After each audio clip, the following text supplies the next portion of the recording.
Okay, listen before you judge me. Yes, I suggested a swinger night. Yes, I called it a fun experiment.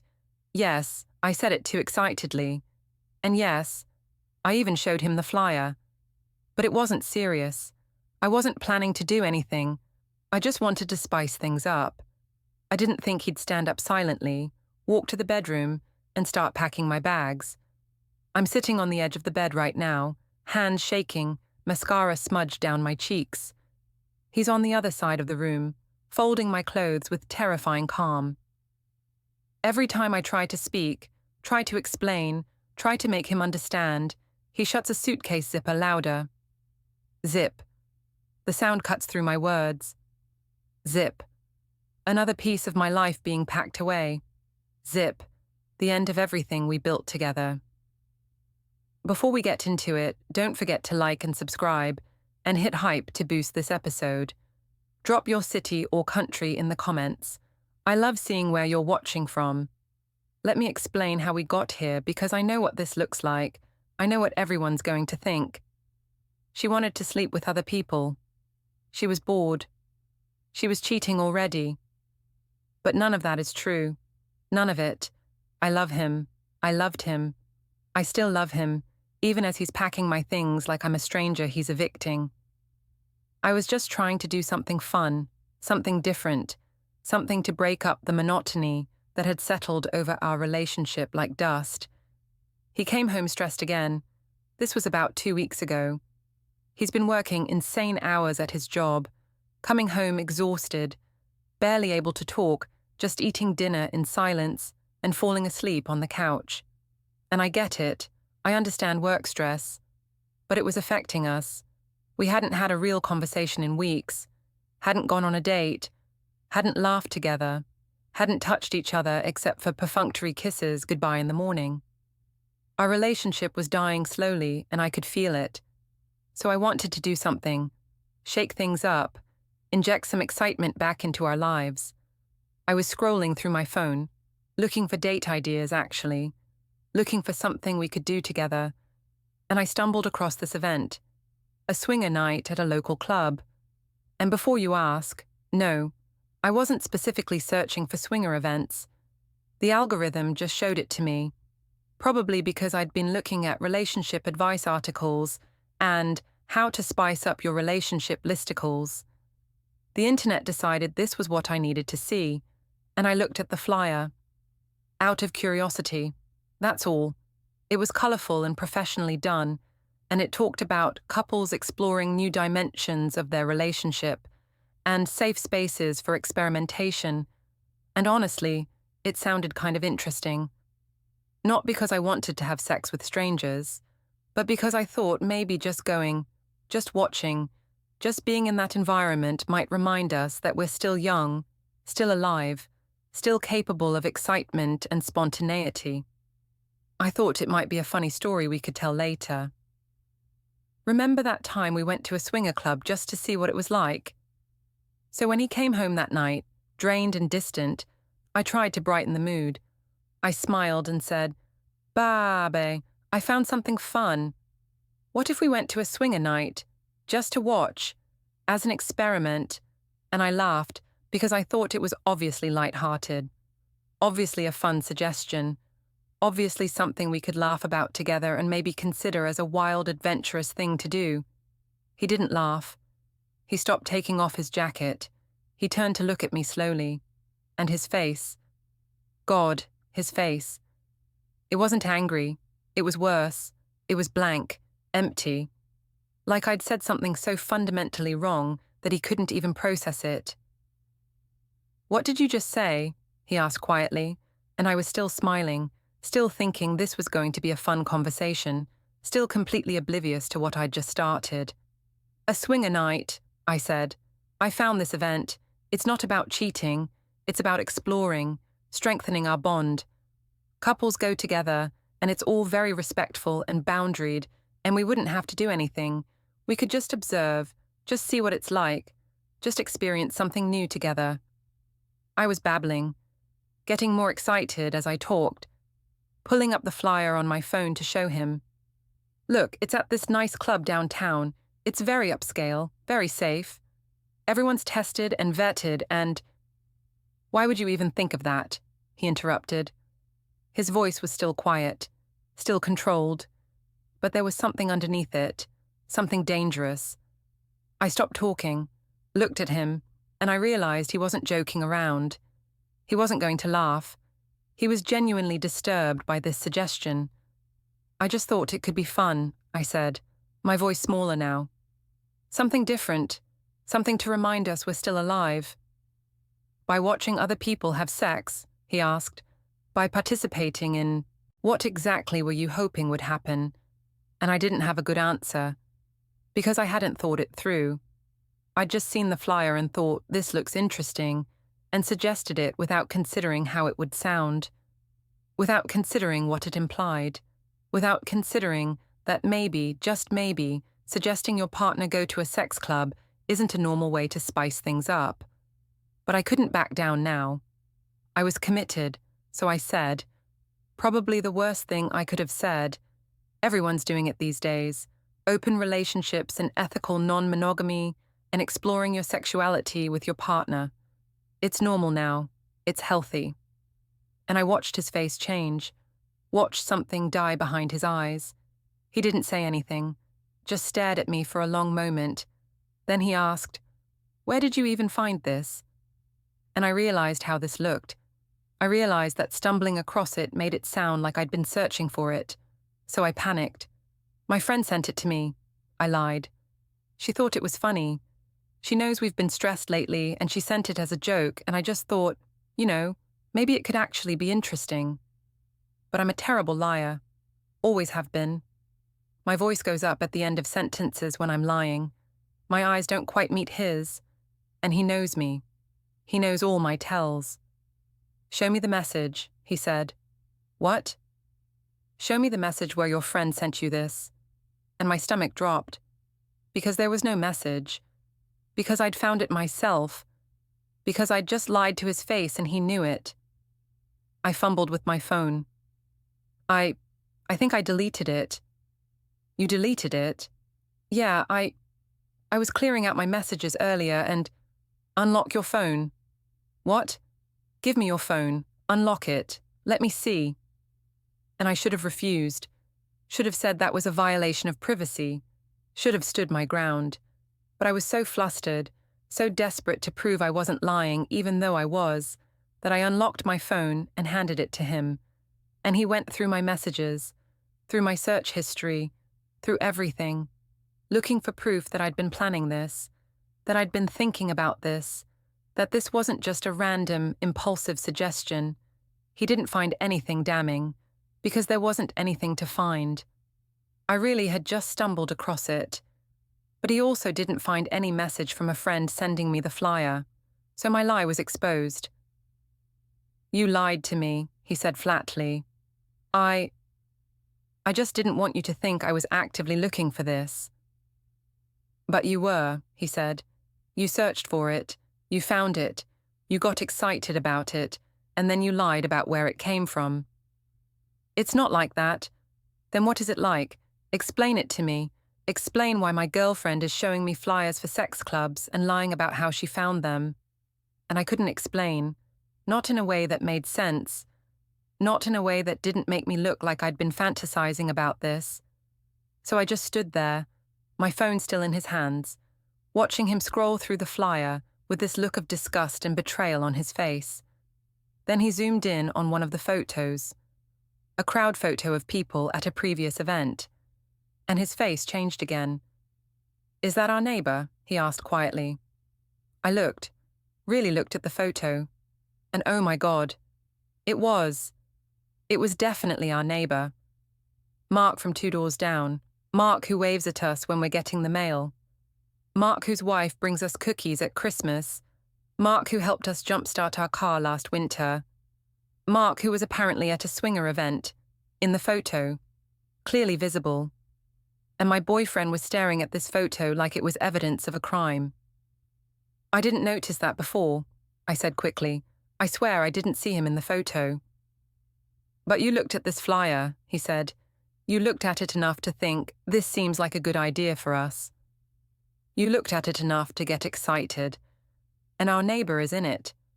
Our neighbor who you see all the time, who you talk to, who you smile at. What are you implying? I'm not implying anything. I'm asking directly.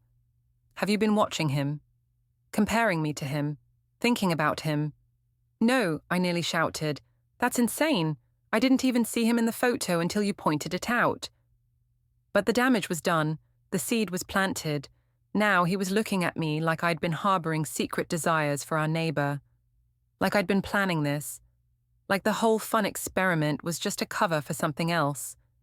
And I could see him retreating, see him pulling away, see the trust crumbling.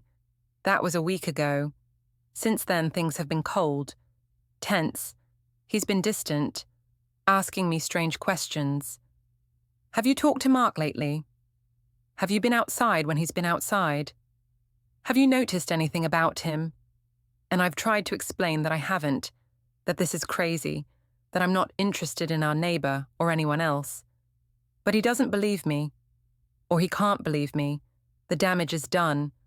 But then it got worse. So much worse. Because I made the mistake of telling my best friend about it.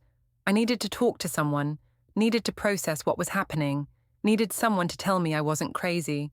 So I called her and told her everything. The suggestion, his reaction, the neighbor in the photo. All of it. And she was sympathetic. She said I'd made a mistake, but that it wasn't unforgivable, that he was overreacting, that we'd work through it.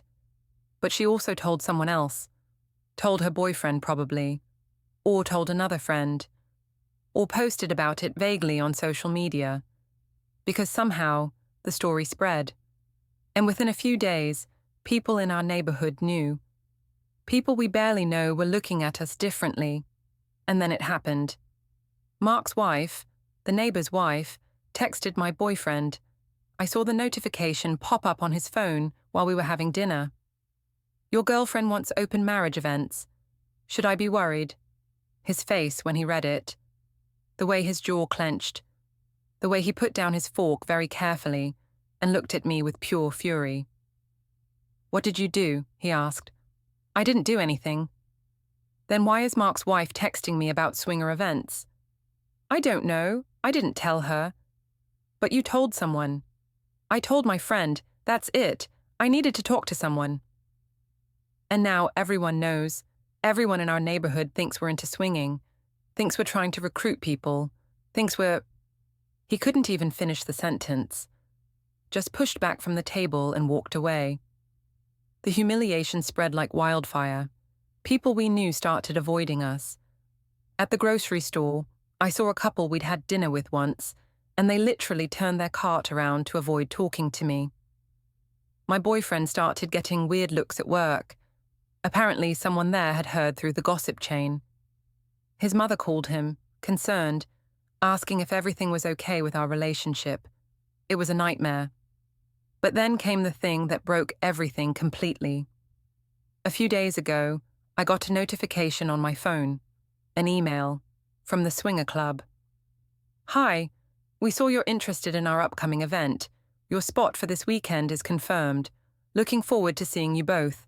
And attached was a profile.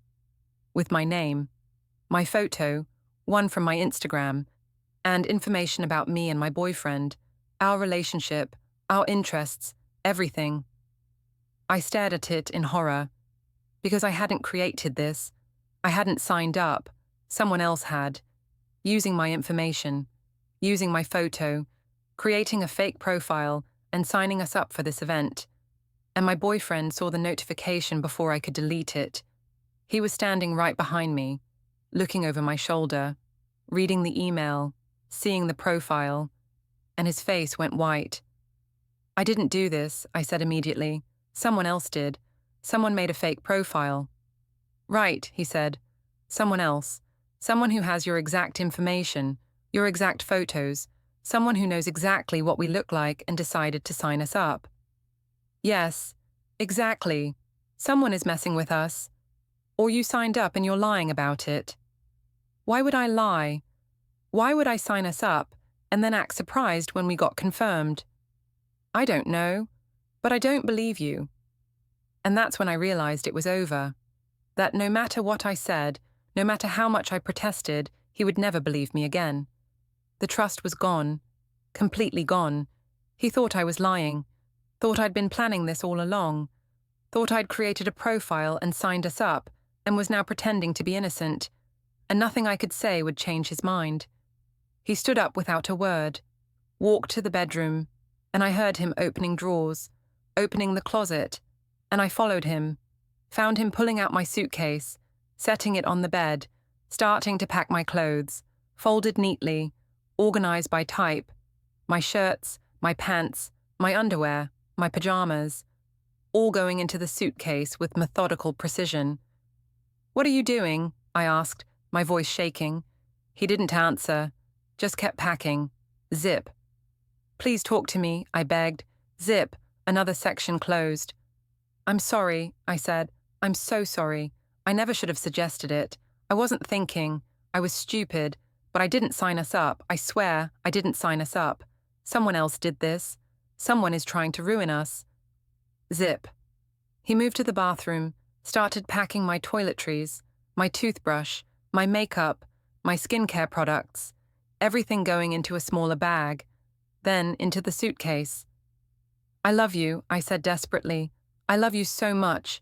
This was all just a stupid mistake. A terrible idea that I didn't think through.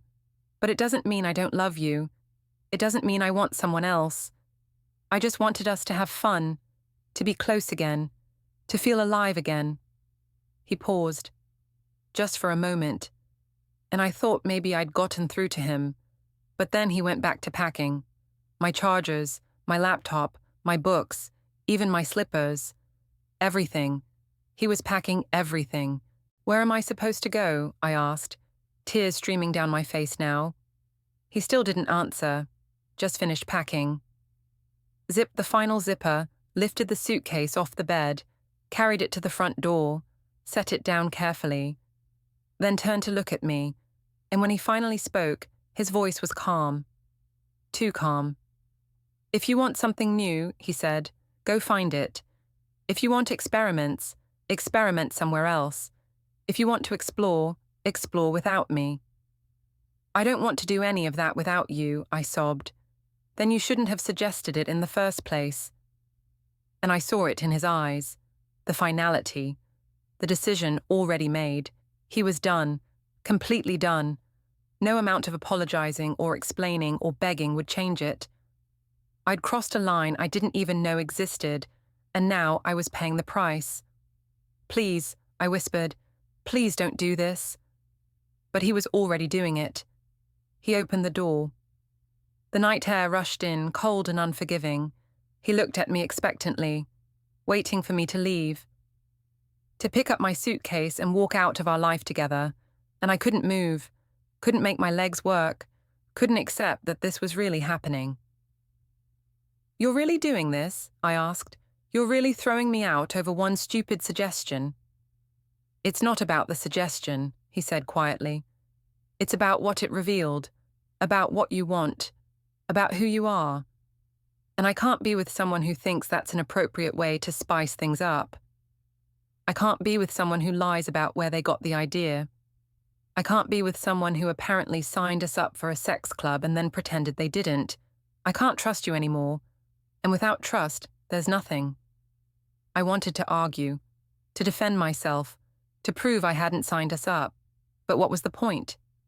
He'd already decided, already packed my bags, already opened the door. Nothing I said would matter, so I picked up my suitcase, heavy with everything I owned, heavy with the weight of my mistake. And I walked to the door, paused at the threshold, turned back one last time. "I really am sorry," I said. "For all of it. I hope you know that." He didn't respond, just stood there watching me, waiting for me to leave.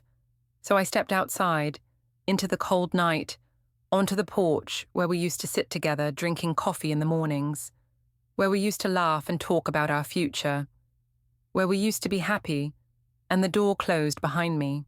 Not slammed, just closed, gently, final. And I heard the lock click, That small sound that meant everything was over. I stood there for a moment, suitcase at my feet, trying to process what had just happened, trying to understand how I'd gone from having a home and a boyfriend and a life to standing on a porch in the dark with nowhere to go. And that's when I heard footsteps, looked up, and saw Mark, our neighbor, the one from the photo, walking his dog.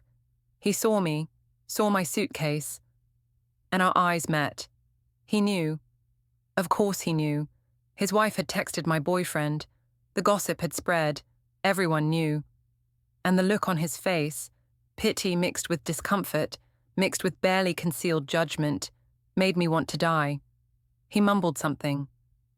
My wife told me everything. Not an apology, not a question, just a statement.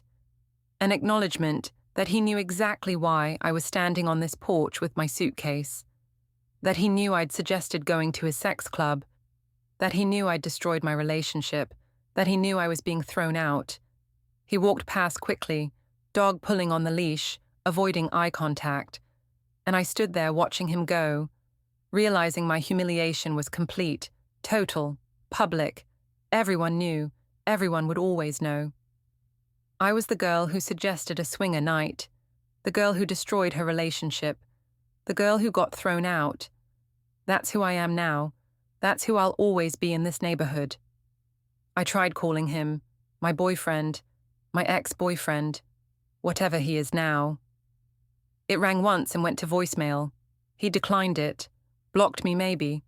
I tried texting. Please let me explain. This isn't fair. I didn't sign us up. All delivered but not read. He wasn't going to respond, wasn't going to give me a chance. It was over and he was done and that was it. I thought about calling my parents, but I couldn't face it. Couldn't face explaining to my mother why I was homeless. Couldn't face my father's disappointment. Couldn't face admitting that I'd ruined my relationship over something so stupid. So I just stood there, on the porch, in the dark, with my suitcase, and started walking. I don't know where I'm going. I have some money. I can get a hotel for tonight. Figure out tomorrow when tomorrow comes. But right now, I'm just walking down the street, dragging my suitcase behind me, wheels clicking on the pavement, and I can feel neighbors watching through their windows. Watching the girl who wanted to go to a swinger club. Watching the girl who got what she deserved. Watching me fall apart in real time. And the worst part, I still don't think I deserved this. Not completely. Yes, I made a stupid suggestion. Yes, I shouldn't have brought it up. Yes, I probably shouldn't have shown him the flyer. But did I deserve to lose everything? Did I deserve to be packed up and thrown out? Did I deserve to have my entire life dismantled because I thought it might be fun to try something different? Or maybe I did deserve it. Maybe I crossed a boundary I didn't know existed. Maybe suggesting your partner go to a sex club is unforgivable. Maybe I revealed something about myself that made me incompatible with him. Maybe this is what happens when you think you can just spice things up without considering consequences. Maybe I'm getting exactly what I earned, but it doesn't feel fair. It feels cruel. It feels like an overreaction. It feels like he was looking for a reason to end things, and I gave him one. It feels like he wanted out, and I provided the perfect excuse. It feels like I'm being punished for trying to save our relationship, even if I went about it in the worst possible way. I reach a bus stop, sit down on the bench, set my suitcase beside me, and I pull out my phone, check social media. And there it is. Someone posted about it. No names, but enough details that anyone who knows us will know exactly who they're talking about. Girl in our neighborhood suggested swinger night to her BF and got kicked out. Some people really don't know their limits. 50 likes already. Comments pouring in. OMG, who does that? She must have been cheating already. Good for him for having standards. My humiliation isn't just local anymore. It's online. It's spreading. Soon, people I went to high school with will see it. People from college. Former co-workers. Everyone will know. Everyone will judge. Everyone will laugh. And I can't stop it. Can't delete it. can't control the narrative. I'm just the punchline now, the cautionary tale, the girl who suggested something crazy and lost everything. I want to defend myself in the comments, want to explain that it wasn't like that I wasn't serious, that it was just a dumb idea, that I didn't sign us up, that someone else did that this is all blown out of proportion. But what's the point? No one will believe me. They've already decided who I am, already decided I'm the villain, already decided I got what I deserved. My phone buzzes, a text from an unknown number. Saw your profile on the club website. Still interested? Oh God, the fake profile is public, out there for anyone to see. Anyone searching the club will find it, will see my face, my name, information about me, and they'll think it's real. They'll think I actually signed up. They'll think I'm actually looking for this. I need to get it taken down. I try to access the website, but I don't have login credentials because I didn't create the account. I try to contact the club directly, but their contact form requires a member login. I'm trapped. My fake profile is out there and there's nothing I can do about it. Whoever created it, and I still don't know who, maybe an ex-friend, maybe someone from the neighborhood who thought it was funny, maybe just a random person who wanted to cause chaos, has effectively destroyed any chance I have of moving past this. Another text comes through, from my best friend, the one I told about all this. I'm so sorry. I didn't mean for it to spread. Call me when you can. But I don't want to call her. Don't want to hear her apologize for destroying my life, because she did. If she hadn't told anyone, this would have stayed between me and him. We could have worked through it. But now everyone knows. Now it's public. Now there's no recovering. I think about just disappearing, leaving this city, this state, starting over somewhere new where no one knows my name or my face or my story, where I can be someone else, someone who never suggested a swinger night, someone who never ruined their relationship, someone who never became a viral joke. But even if I run, the internet remembers. The screenshots exist. The posts will resurface. I can't escape this. It's permanent, forever. A bus comes. I don't know where it goes. Don't care. I just get on. Pay with cash, sit in the back, and watch my neighborhood disappear through the window. The house I shared with him. The porch where he closed the door. The street where I walked with my suitcase. All fading into the distance. All becoming memory. All becoming the place where my life fell apart. The bus is nearly empty. Just me and a few other lost souls traveling through the night.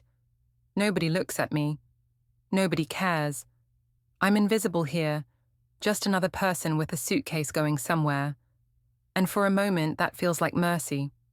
Being nobody. Being nothing. Being free from judgment. But I know it won't last. Tomorrow I'll have to be me again. Have to face the consequences. Have to figure out how to rebuild from this. I close my eyes and try to remember when things were good. When we were happy. When I hadn't yet suggested the thing that destroyed us. And I find a memory. A morning a few months ago. We were lying in bed, light streaming through the windows, and he was playing with my hair and we were just talking. About nothing.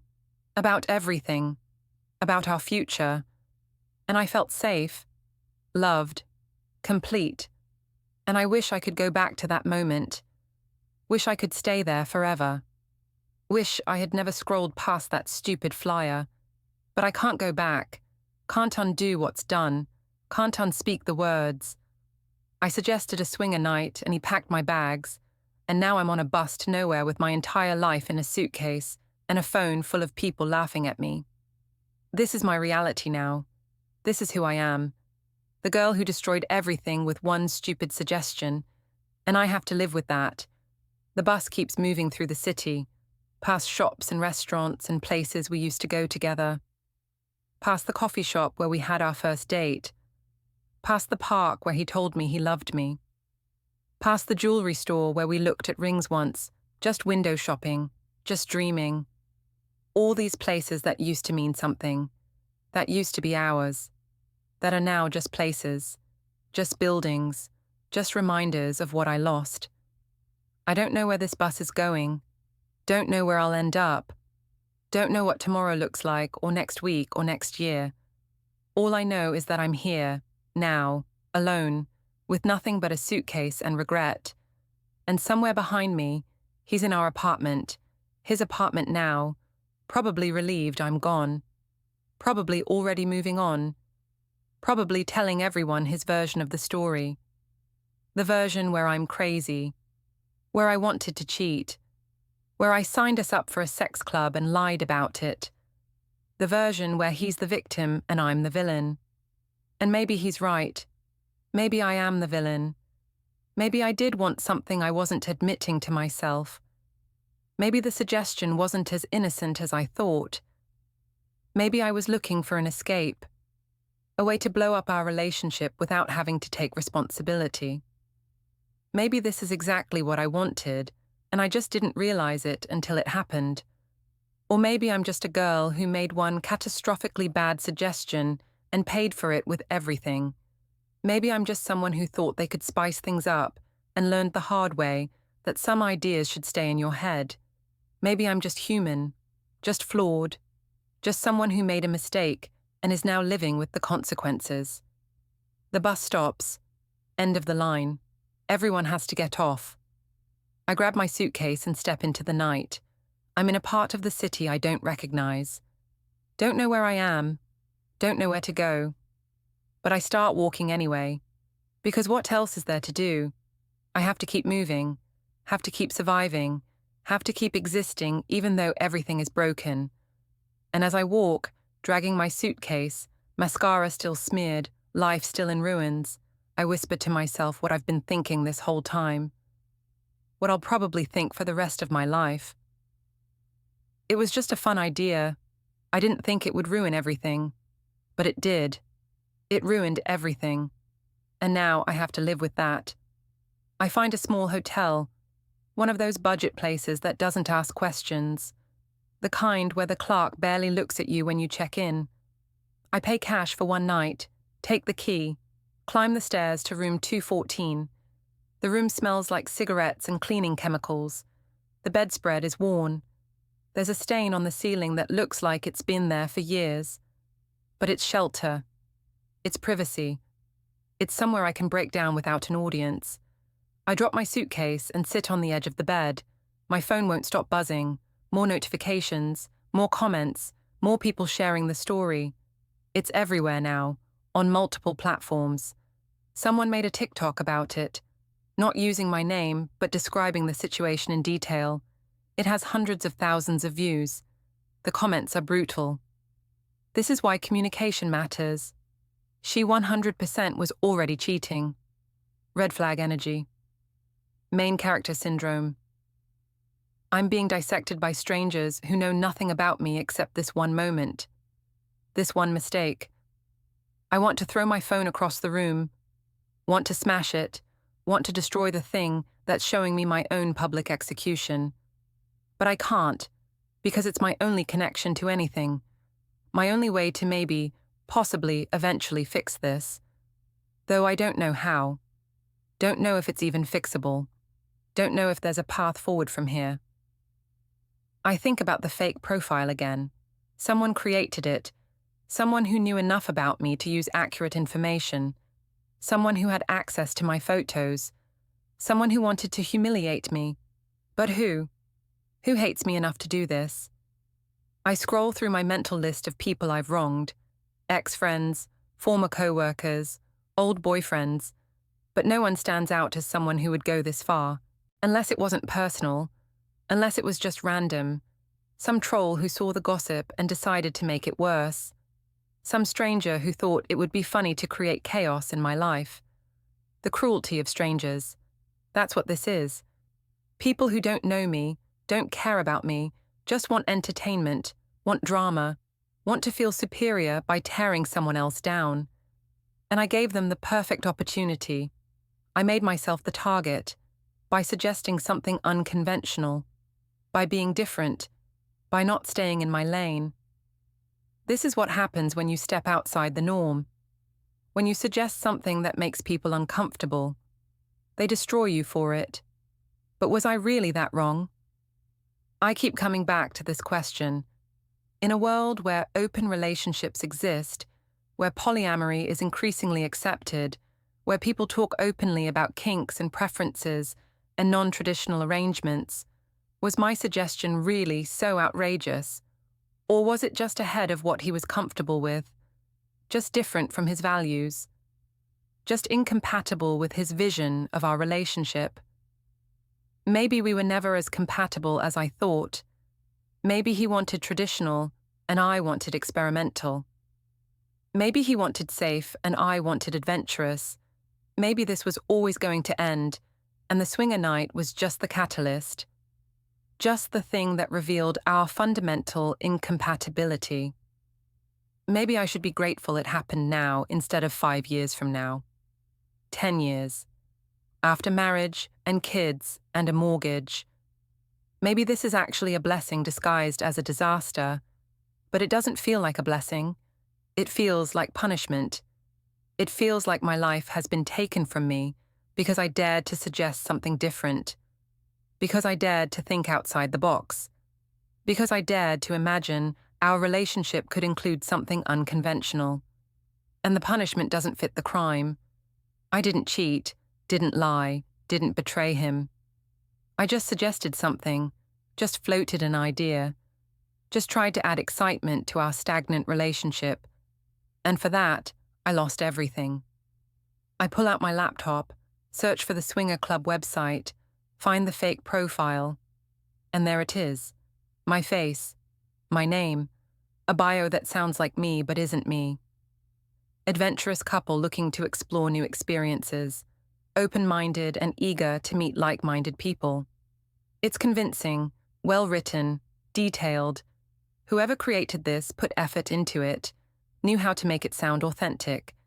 And there's a verification badge, which means whoever did this went through the club's verification process, submitted photos, answered questions, proved they were real. How did they do that? How did they verify as me without me knowing, unless they had access to my email, or created a fake email that looked like mine, or somehow convinced the club administrators they were me? The lengths someone went to make this happen, the planning, the malice. It's terrifying. Because if they could do this, what else could they do? What other parts of my digital life have they infiltrated? What other damage are they planning? I try to report the profile, but the website requires you to log in to report anything, and I don't have login credentials. I try to find a customer service number. There isn't one. Just an email. I send a message. This profile was created without my permission. Someone is impersonating me. Please remove it immediately. But I don't know if anyone will read it. Don't know if they'll believe me. Don't know if they'll act on it. The profile might stay up forever. Permanent evidence of something I never did. My phone rings. Unknown number again. I answer this time. Hello? Heavy breathing. Then a laugh. A male voice. So, you're the swinger girl. I hang up immediately, block the number, but my hands are shaking. Someone found my number. Someone is calling to harass me. How did they get my number? Did someone post it online? Is it attached to the fake profile? Am I about to be flooded with calls from strangers who think I'm looking for sex? I change my voicemail to say the number is no longer in service. I adjust my privacy settings on every platform. I make everything private, lock everything down, but it feels futile. Once information is out there, it's out there. You can't take it back, can't unring the bell, can't put the toothpaste back in the tube. My information is public now. My humiliation is entertainment, and there's nothing I can do to stop it. Another text. This one from his mother. I'm very disappointed in you. I thought you were a good person. I thought you truly loved my son, but what you suggested was disgusting. You've embarrassed our family. Don't contact any of us again. His mother, who always said she loved me like a daughter, who welcomed me into their family, who used to text me recipes and funny memes. Now she's done with me too. I've been excommunicated from the entire family, cut off completely, because of one suggestion. I try to compose a response, try to explain, try to defend myself. But what can I say? That I didn't mean it sexually, that it was just an idea, that I was trying to save our relationship. All of it sounds hollow, desperate, like excuses. So I don't respond, just let her words sit there. Let her disappointment become another weight I have to carry. I think about my own mother, about calling her, about telling her everything. But I can't. Not yet. Not when I'm this broken. Not when I don't have any answers. Not when all I can offer is, I ruined my life with one stupid suggestion, and now I'm in a hotel room alone and I don't know what to do. She'd come get me. I know she would. But the shame of it, the humiliation of admitting this to her, of having her see me like this. I can't do it yet. So I'm alone, completely alone. No boyfriend, no family, no friends who will talk to me. Just me in this hotel room and my buzzing phone full of strangers laughing at my pain. This is rock bottom. This is what it feels like when you lose everything at once. And I don't know how to climb back up, don't know where to even start. I take a shower, let the hot water run over me until the hotel's water heater gives out and it turns cold. I scrub my face, my body, try to wash away the shame, the humiliation, the sense of being dirty and wrong and fundamentally broken. But soap doesn't fix this. Water doesn't cleanse this. I step out of the shower and look at myself in the foggy mirror, and I don't recognize the person looking back. This broken woman with hollow eyes and slumped shoulders. This isn't who I was. This isn't who I wanted to become. I wrap myself in the thin hotel towel and sit on the bed again.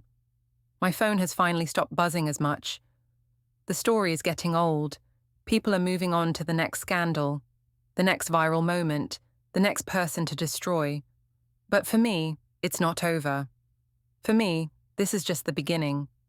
Because tomorrow I have to figure out where to live, have to figure out how to support myself, have to figure out how to exist in a world where everyone knows my worst moment. I make a list. Practical things. Things I can control. Find an apartment. Find a job. Get a new phone number. Maybe change my name. Start over. Rebuild from scratch. The list feels impossible. Each item is a mountain I don't have the strength to climb. But what choice do I have? I can't stay in this hotel forever. Can't hide from the world. Can't just cease to exist. I have to keep going. Have to survive. Have to find a way through this.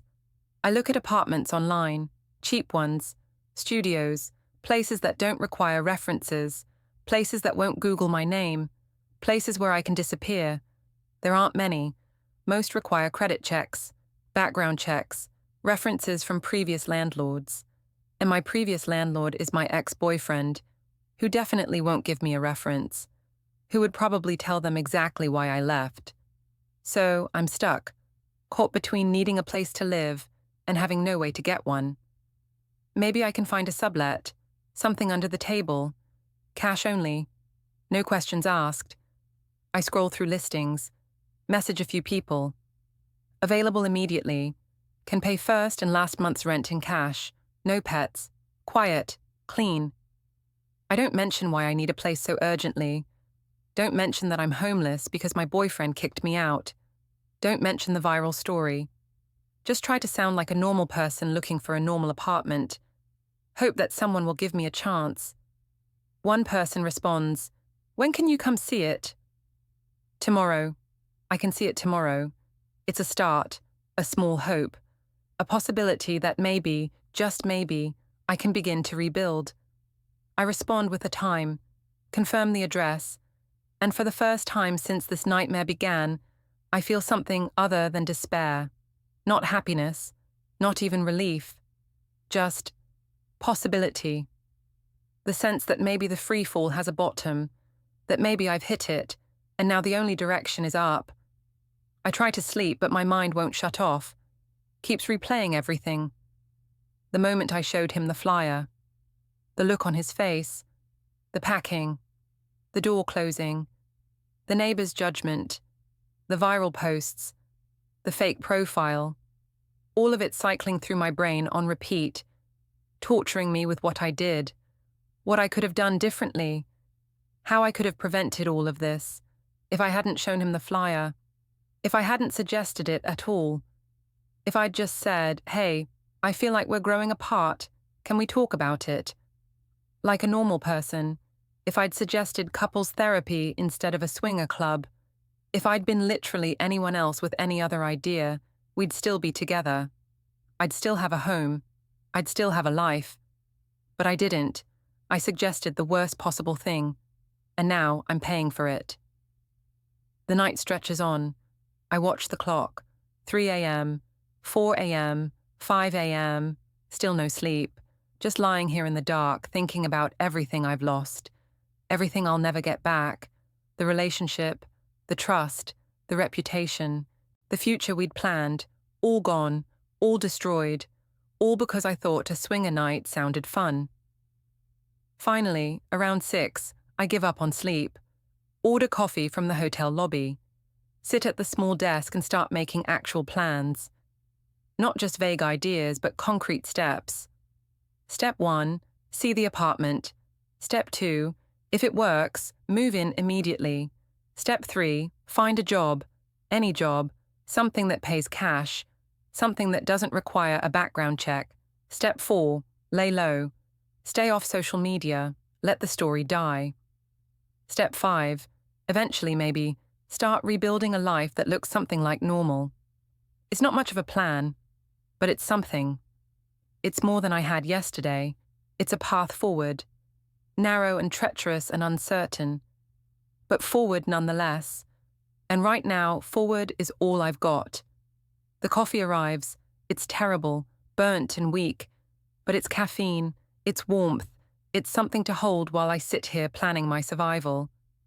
I drink it slowly, let it wake me up, prepare me for whatever comes next, because I don't know what comes next. Don't know if the apartment will work out. Don't know if I can find a job. Don't know if I can actually rebuild from this. But I have to try. Have to keep moving. Have to survive. At 9 a.m., I check out of the hotel, drag my suitcase to the bus stop, take the bus to the apartment showing. It's in a rough part of town. The building is old, run down. There's graffiti on the walls and broken glass in the parking lot. But the rent is cheap, and the landlord doesn't ask questions, just shows me the studio. Small, dark, smells like mildew. But it's shelter, it's privacy. It's mine if I want it. I'll take it, I say. The landlord nods. First month, last month, and deposit. Cash. I count out the money. Nearly everything I have. He hands me keys. No parties, no drugs, no drama. No drama, I agree. If he only knew. But he doesn't. And I'm not going to tell him. I'm just going to be a quiet tenant who pays rent on time and doesn't cause problems. I'm going to disappear into this apartment and try to put my life back together. I move in immediately, unpack my suitcase, hang up my clothes in the tiny closet, put my toiletries in the bathroom, set up my laptop on the kitchen counter. This is home now. This dark, small, musty studio in the bad part of town. This is what my life has become, and I have to accept it, have to make it work, have to find a way to live here until I can do better. I spend the next few days in survival mode. I find a job at a gas station, night shift, cash under the table. The owner doesn't ask why I need work so urgently, doesn't run a background check, doesn't Google my name, just hands me a uniform and shows me how to work the register. It's minimum wage. It's barely enough to live on. But it's something. It's income. It's a step towards stability. I work nights, sleep days, avoid people as much as possible, live like a ghost, like someone who doesn't quite exist. And slowly, painfully, the viral story starts to fade. People move on to new scandals, new drama, new targets. My name stops trending. The comments slow down. The fake profile still exists. I never got a response to my email, but fewer people are finding it. Fewer people care. And I start to breathe again. Just a little. Start to feel like maybe, possibly, I might survive this, might get through it, might eventually rebuild something that looks like a life. It won't be the life I had, won't be the future I planned, won't be anything close to what I wanted, but it'll be something. And sometimes, something is enough. I think about him sometimes. Wonder what he's doing, if he's okay, if he regrets what happened, if he ever thinks about me. But I don't reach out, don't try to contact him, don't check his social media. Just let him go. Let that part of my life stay in the past where it belongs, because there's no going back, no fixing what broke, no undoing what was done. There's only forward, only survival, only learning to live with what happened and who I've become because of it. And late at night, when I'm alone in my apartment, I still think about that moment. The moment I suggested the swinger night, and I wish I could go back, wish I could stop myself, wish I could choose differently. But I can't. So instead, I whisper to the darkness what I know is true, what will always be true. It was just a fun idea. I didn't think it would ruin everything, but it did.